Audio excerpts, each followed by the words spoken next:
probably should have mentioned this in the beginning. It's a good time to eat lunch with me. You can eat lunch with me if you want. You can sit down with a meal and watch this, and we'll eat together. Can I actually back this out of the camera and still be heard? Can you hear me? It's picking up? Oh, it's doing a good job. Good job, Mike. Go, Mike.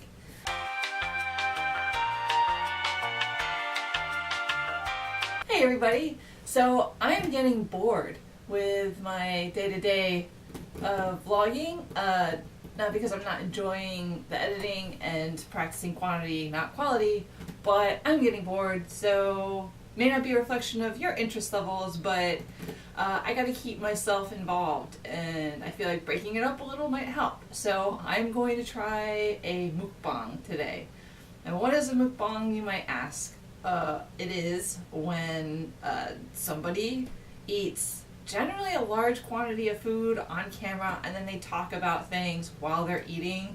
If you're misphonic, meaning you have an aversion to the sound of people eating or watching people eat, well, misphonic is more about sound. But if you have a problem with it, this is not going to be a video for you, and this is not going to be a lot of video for everyone, because I'll tell you what, I judge mukbangs. I do. I watch them, I think, oh, they're so self-indulgent and blah, blah, blah. That's my judgmental side.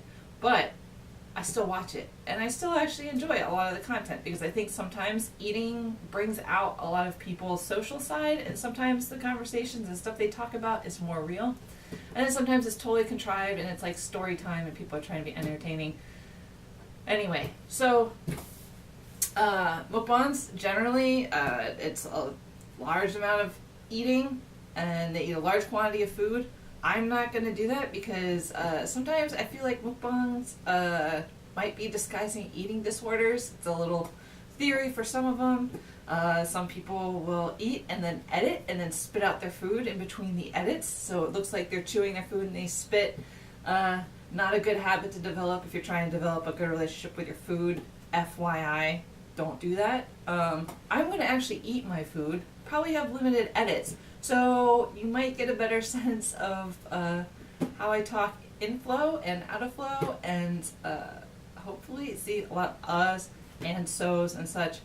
I might end up editing some of the stuff out if there's like really huge gaps and such. So we'll see how this goes. This is a first for me, and I am not going to binge on my food product today. I'm not binging. I'm just going to eat a normal meal, and or normal for me, and well, let's get started. So I've ordered a pizza from a local pizza place that we order from frequently. I'm not going to plug it because I am not going to give specifics about the neighborhood I live in.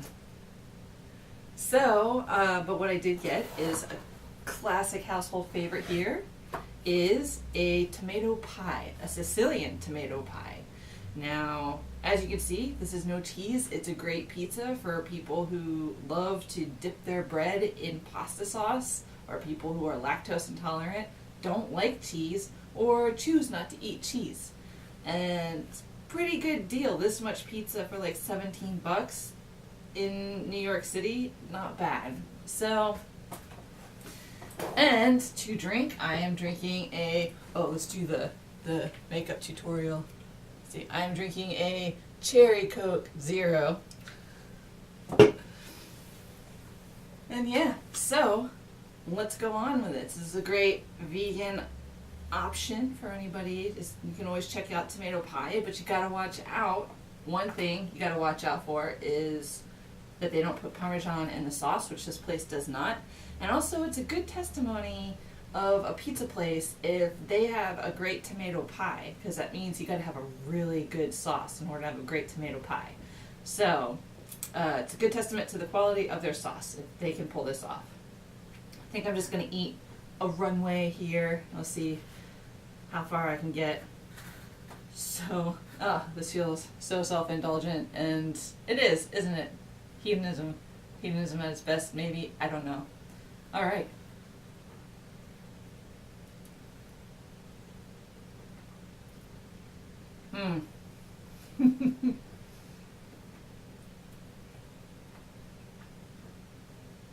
I don't often crave this, but I started craving this yesterday night for some reason. I don't know. Maybe I just want tomato. Maybe I just want carbs. It's probably the carbs. But damn, I'm happy now. It's just so savory and so tasty, even without the cheese. And in a way, I think the cheese sometimes dulls out some of the flavor of the sauce. And that's what I've been finding as I've been eating dairy-free and eating a lot of vegan food, is that I'm finding like so much vegan food is so much more flavorful without the meat and cheese in it, because it kind of blends out a lot of flavors. And it was something I never expected eating vegan, was that it would actually enhance the flavor, because you can taste more of the spices and a lot of the herb flavors in it. You can still get vegan pizza with cheese, but this is not the case for this place.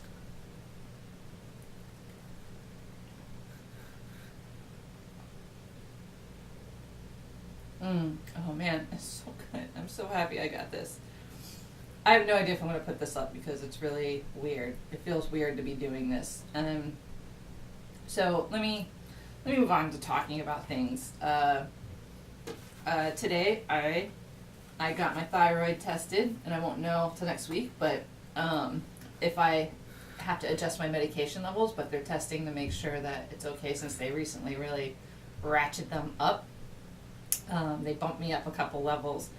So I got that tested today, and I'm really excited to find out if it's working or not, and to see if I actually have a chance of not having to worry about, just to kind of have a break from my emotional, psychological states fluctuating just because of my thyroid imbalance and my autoimmune disorder. So hopefully that'll go all right, and I'll find out Monday or Tuesday whether or not I'm good to go. So that's something that happened today. Another cool thing that happened to me on the subway today was I got a seat during rush hour, which was pretty amazing to get a seat during rush hour. And as I was sitting, this girl eventually moved right in front, because you crush in, you're kind of like sardines in a can, so yeah, you kind of have to, you get crushed in.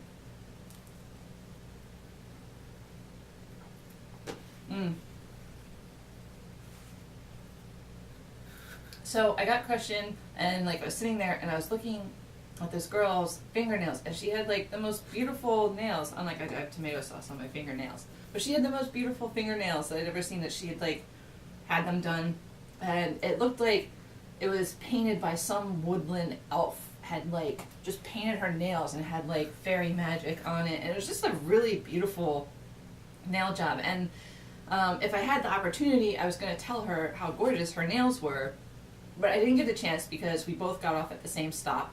And she, the crowd surged, but just before she got off the subway, she pulled out the book, Women Who Run with Wolves. And I fucking love that book. I think it's an amazing book, and I think it's just a really amazing book that brings in concepts of self-exploration and learning aspects of yourself, and learning to listen to aspects of yourself. So I think it's a huge boon for anyone to take a chance and look at that, especially because it talks about archetypes and such. And I'm a big fan of the archetype and Jungian psychology. So just the fact that there's like this beautiful, she's beautiful too, by the way, this beautiful woman, and she had like gorgeous braids and just these amazing nails, and then she pulls that book from her. I just wanted to know her. Just wanted to know her so bad. I just wanted her to be my friend. It's like, I just wanted to chase after her, like, please be my friend, please be my friend. But she got away. The crowd swept her away, and alas, that missed encounter was missed. But anyway, that was super cool, and I love New York City for the fact that there's such an array of people, and you just never know. You never know who you're going to meet and who you're going to share interests with. And the tricky part is meeting them, because just like that, you can often see somebody and know, like, this is someone I would love to talk to, and then the city will just sweep them away. But who knows? The city also has a random way of bringing people together by chance. So maybe in the future, I'll see those nails and I'll be like, you, I remember you.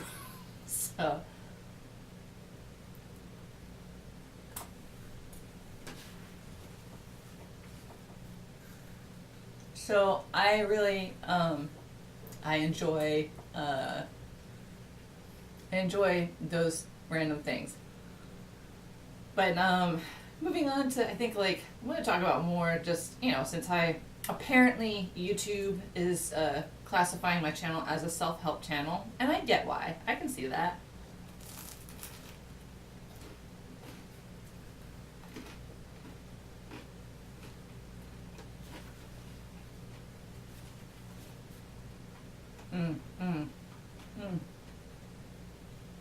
I'm not sure if I'm doing the eating right. You kind of have to, like, there's apparently a technique to the eating.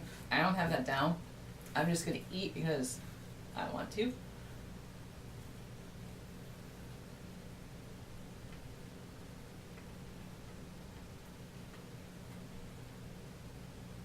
I also don't know if I'm taking the bites in the right places and in conversation, and is it annoying for someone to just talk and not eat? I don't know. I don't know how these mukbangs work. I watch them, but I don't quite have the thing down. I know lip smacking and finger sucking is a thing, but that's gross. I don't want to stick my fingers in my mouth all the time, so.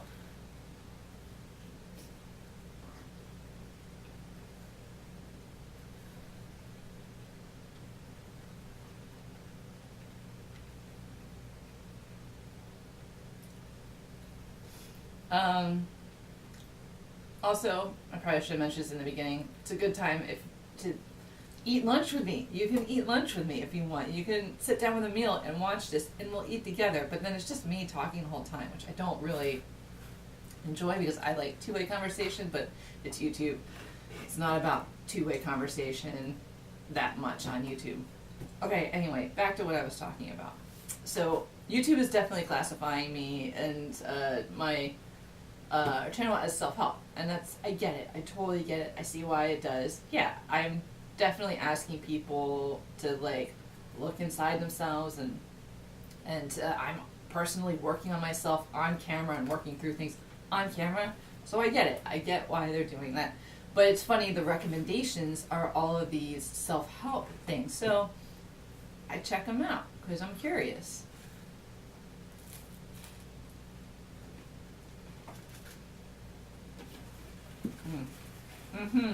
Oh my god, the crust is so good on this.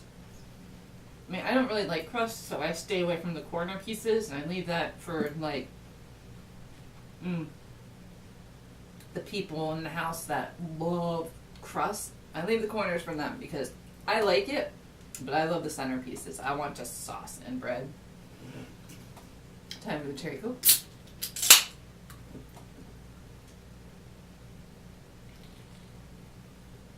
So, I was checking out these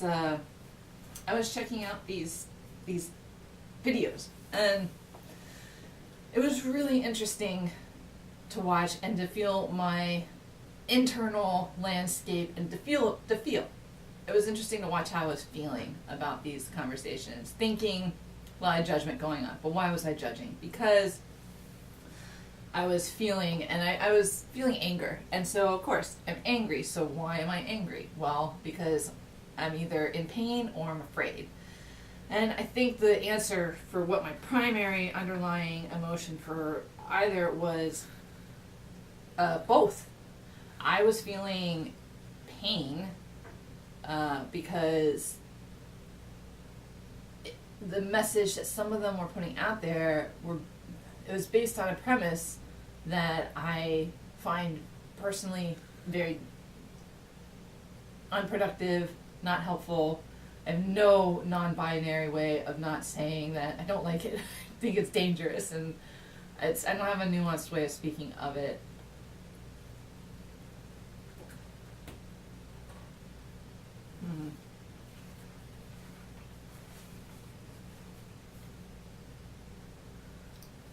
These videos, a lot of these self-help videos, almost all of them are trying to sell a system of some sort, sell a system of self-help, their wisdom and their advice. These videos are there to demonstrate their wisdom and help you think, but then the how-to comes through by my program, and then I will teach you how to feel good about yourself, love yourself, and the triggering words that I've seen, but the things that caught my attention, it kind of, I guess trigger me, make me feel angry. I get angry at them, and I guess offended in a way. That's why I'm not saying like they gotta stop, but I don't know if offended's the right word. But the anger that I feel is that I see the phrase, how to control your emotions. And I just don't believe that you can control your emotions. And I've recently heard it explained, and also not just through my therapist, but also from other sources, podcasts and such. I've heard this model put out, and this is what is being taught to me, is that you cannot control your feelings. You can't. You can partially control your thoughts, and you can completely control your behaviors. And to me, that rings so true. And it's ever since I've accepted and begun the process of accepting my feelings as an entity that I cannot control, my life has definitely gotten better and more manageable. As I eat by myself in my apartment a pizza on camera, believe me, this is better. I swear it's better.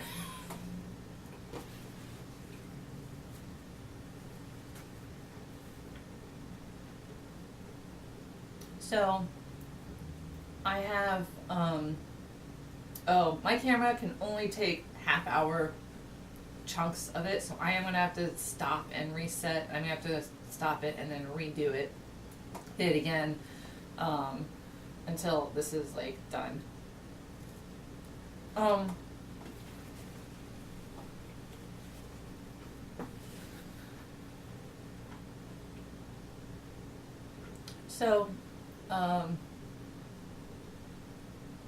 What I found is that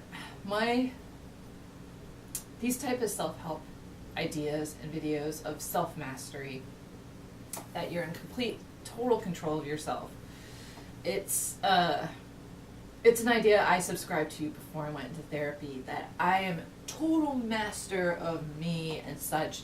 And in a way you could tell that I was that I didn't show emotion, or if I showed emotion, it was justified anger, and I was using my anger to control my environment around me. I was using my anger to get what I wanted.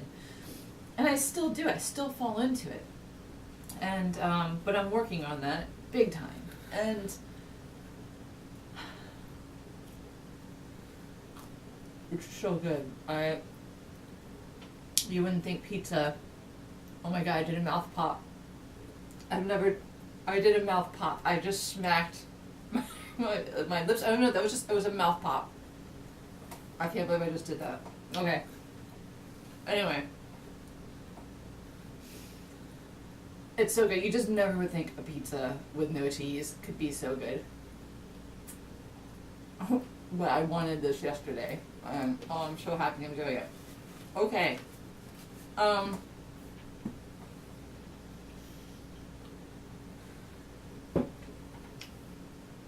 my God. Okay. So, we have a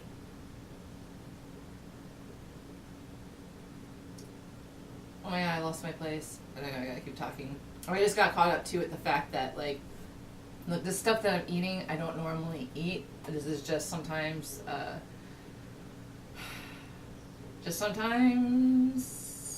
gotta give in. I can't eat my home cooked meals all the time, and I just want something a little different. And I guess I'm sharing that with you, including this. I'm starting, unfortunately, falling back on these for caffeine. So I'm kind of in the winter. Some of my bad habits pick up, especially food-wise, and this is it. I'm sharing some of my bad habits here, and so you might be like, Hill, you got nothing. But look, it's all about perception. And relatively speaking, this is me. Better than last year where I was just eating nothing but M&Ms and ramen noodles. But still, this is not as healthy as I have been eating. But anyway, this is just a chemical shitstorm. But I love cherry Coke. Since I was a kid, I've loved it. I think I'm supposed to look at the camera as I ingest things. I think that's part of it. I don't know. No haggle. No. No beg. No.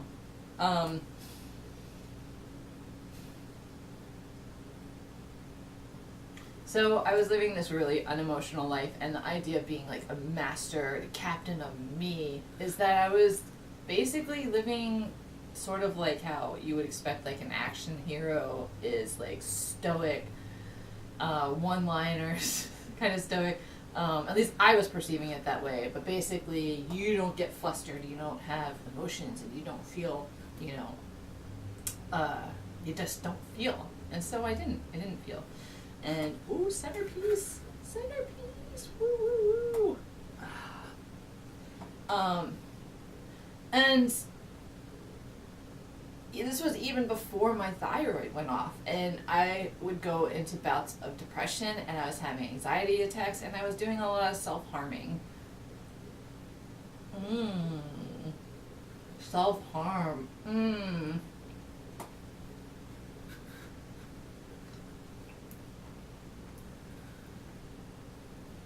So I was doing a lot of self-harming, and it was really difficult. It was really difficult to, it was really difficult because I was, just ending up in the depression. I had no tools to manage my depression at the time. It was awful. It was so painful and so terrifying. I understood why people killed themselves. And I still occasionally, I always get to that crossroads when I'm at my lowest. When I was at my crossroads. But I remember my first depressive episode, I was plunged so deep into my shadow side, and I remember having to go to my mom, and I was telling her, and I told her, look, I wasn't like, look mom, no, I was depressed. I could barely get out of bed. I was very sick but didn't know it at the time. I couldn't get out of bed, and she took me to the walk-in clinic just to get me checked out, because what I had said to her was like, I don't feel like living, I don't feel like dying, but I also don't feel like living anymore. And I said it was 100% true. I didn't understand how life could continue in that state, and I was not sure how long I could continue in that state. And that was my first depressive episode. It was so terrifying, and I was able to chalk it up to like a life circumstance, and that probably at the time was true. But I ended up back there. Every time I thought, oh, I've changed this time, I'm not going to end up back there, I would end up back there. But I was still operating under this idea that, like, you don't have emotions, you don't show emotions. Like, strong people are in control of their emotions, and so they don't have certain emotions, which is just not true.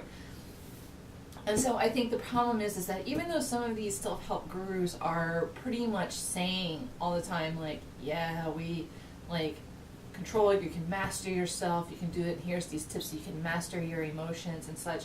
I think that some of them, they do give tips that are very similar to cognitive behavioral therapy techniques, but the problem that I'm finding is that it's still, a lot of their language still implies that your emotions are something to be conquered, they're something to be controlled.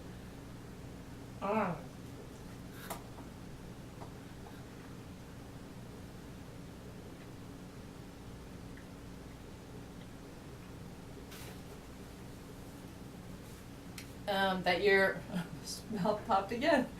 Oh my god, that's a thing. I guess,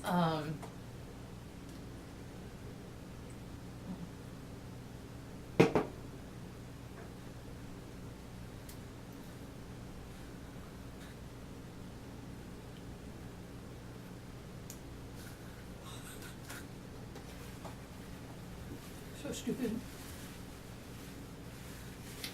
I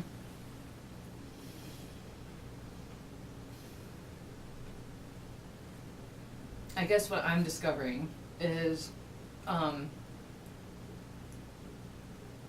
you can't just master and dominate your feelings as if they're like these out of control animals that you have to domesticate and make them bend to your will. And it's not an uncommon thing. Oh man, I got stuff in my teeth now. I just hope it's not showing on camera. I got stuff in my teeth. Sorry if it is.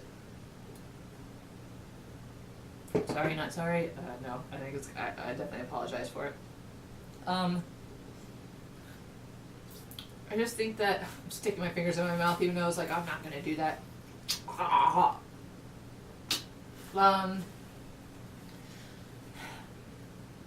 It's a common thing that we think like, oh, in order for me to be in control, I have to have power over everything. Power over my animals. I've got to be the pack leader and the alpha, and I've got to, if I'm boss, I have to be the alpha. I have to be the pack leader among my subordinates, my superiors. Like, or not, sorry. You know, that it's interesting that managers are called like superiors. And so, what does that mean? That the people that work for you are your inferiors, or the words that they use, subordinates? My subordinates. So, well, I guess I'm starting to show why I'm not really hireable in the workforce these days. I have problems with authority, apparently. But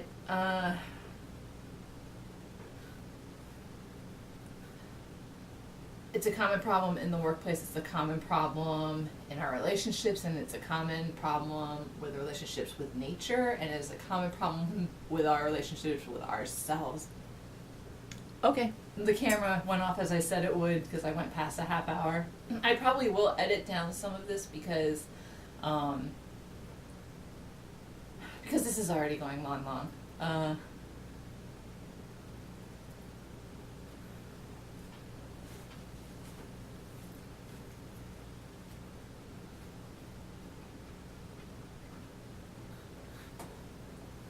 So,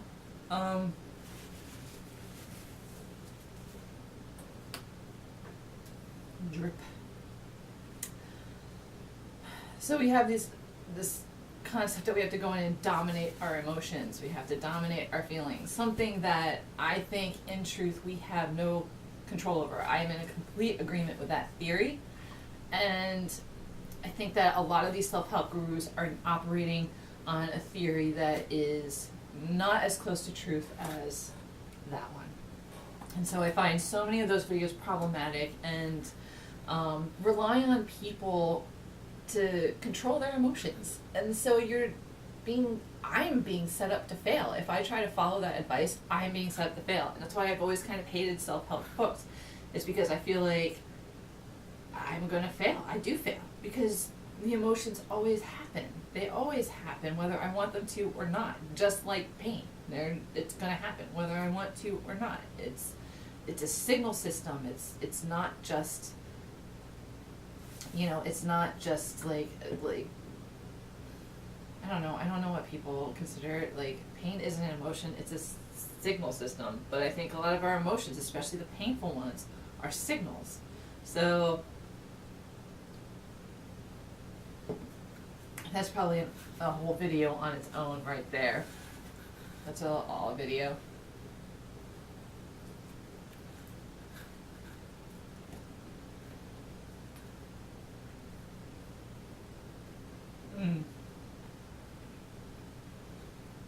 I'm gonna do it. I'm doing it. Oh my god, it's so noisy. It's not until I'm actually being recorded eating that I realize how noisy I am. I'm very self-aware of how I'm eating, and this is weird.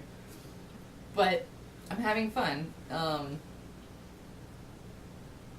I was just really frustrated with these videos because so many of them are based on that, and that there's like buy my system so I can teach you how to dominate your emotions, how you can dominate your mind, and it's not, and in a way it's confusing because a lot of them then go on to give advice that would work and it would be helpful, because what you're going on to do is you're controlling your behaviors, you're controlling your reactivity, you're controlling your impulses.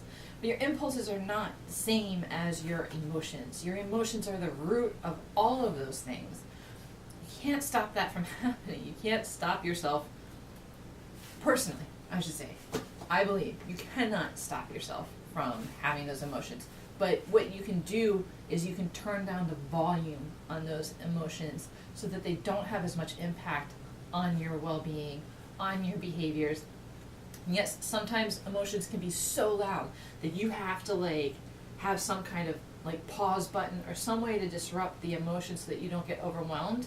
So there's definitely techniques. A friend of mine just showed me a sheet on distracting techniques on how you can distract yourself when you're having an overwhelming emotion. But we're talking about emotion involved in PTSD and PTSD. Those are some of the most overwhelming emotions that you can possibly have is PTSD, where you're full-blown reliving traumatic feelings.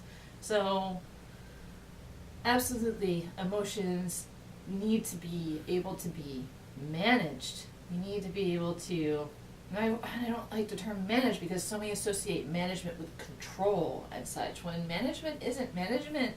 Good management is directing people, knowing to identify people by their strengths, knowing what needs to get done, and then directing people to apply their strengths to these areas to get things done.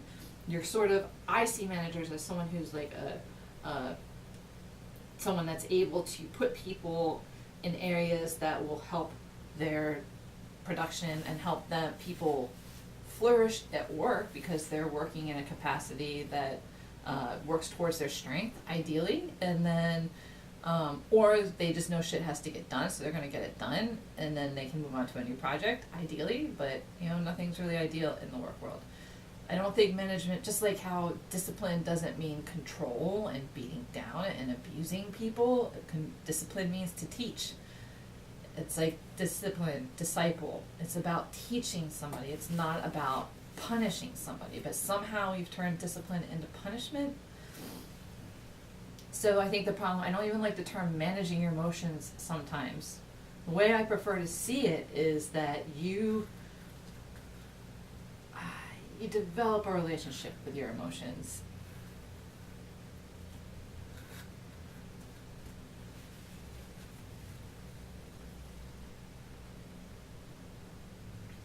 And you learn your emotions and you understand them, and so that you know why you're having the emotion,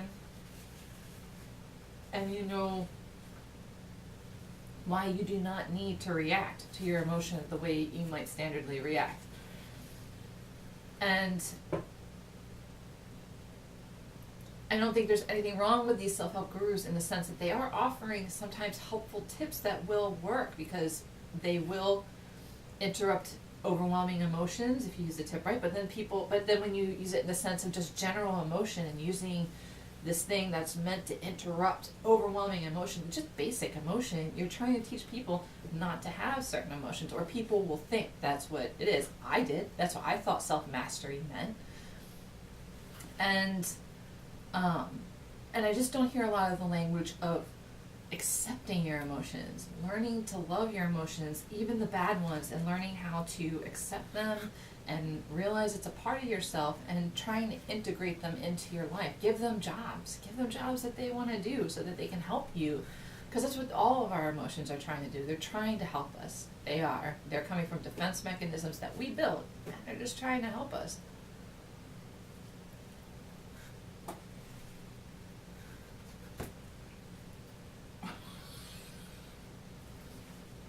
I forgot. I'm just gonna have pizza sauce on my face at this point. Is that okay? Mukbang community, is that okay?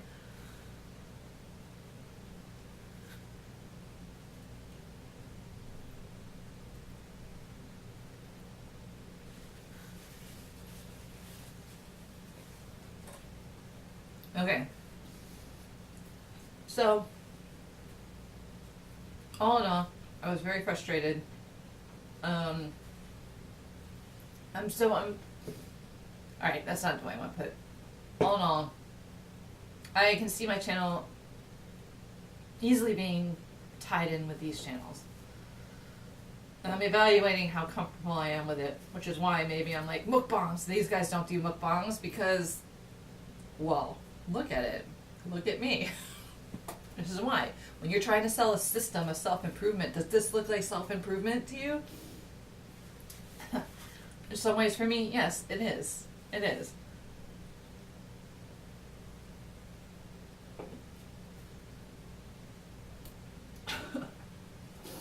So yeah, I don't necessarily like, I'm not trying to be a self-help guru. I've just learned a lot of amazing things that after a lifetime of treating my emotions like they're demons, and we hear that, you know, they've got demons and such, but it's just like, no, they just have emotions that they have no connection with. So those emotions have no guidance, they have no parent. You are their parent, you are their guardian, they're trying to protect you as you are trying to hopefully someday listen to them. They're trying to help. Our emotions are trying to help, and they just might be misguided and misdirected because we have been so detached from them. They don't know what to do. They just know what they've always been doing, and they're just going to keep doing it until we develop a relationship with them and talk to them. And I just do not hear that coming from any of these self-help guru types that I'm now starting to get associated with according to YouTube.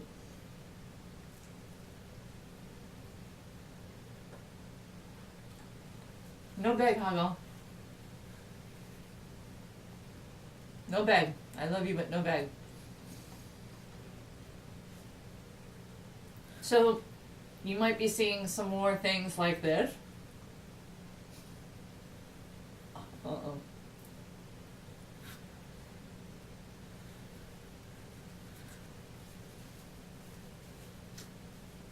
And other formats so I can start experimenting a little bit because I'm getting bored. And that's good for me, even if you may not, and even you might find this abhorrent, hedonistic, and self-indulgent. I gotta keep myself interested. So, sorry. Sorry, not sorry? Is that one of those moments? Oh, I'm kind of over that saying. I am sorry for those. But don't worry, I'm not going to be doing nothing but mukbangs. I am going to be doing other videos as well. So, I have to admit, as I'm pretty much done. That's a lot of food for me. I'll probably be eating this the rest of the day. Not all of it. But thank you for joining me for these 2 slices. I have to admit, this was a lot of fun. And I'm looking forward to editing this, or not editing this at all, and seeing how it turned out. I get why people do it. Quantity, not quality. This is a great way to do quantity without quality because there's not much to it. I'm just eating in front of a camera and talking to you guys. Maybe having lunch with you if you eat with me, which would be pretty cool, but I don't know. Seriously, I know this is probably abhorrent to a lot of you. I know I judge mukbangs a lot in the sense, but then I also want to do one apparently, so I did. I don't know myself. So, no,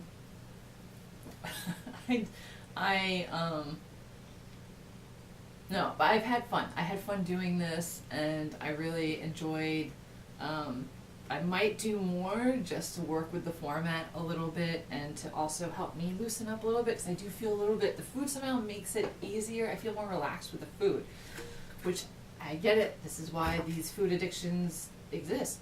It's just food is such a part of our lives and it's so relaxing. I get it. I totally get it. So I might experiment with this format a little bit more. I am going to be doing some cooking on my channel, not because there's some people out there who I promised I would because they really need it in their life, and and I promised that I would help. So thank you guys for watching. I love you guys, and I'm gonna go and let that digest.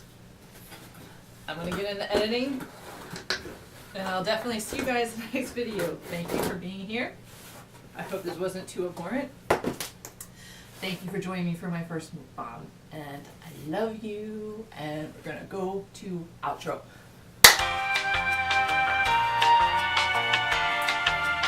Okay, Hagel, show us how a mukbang's done.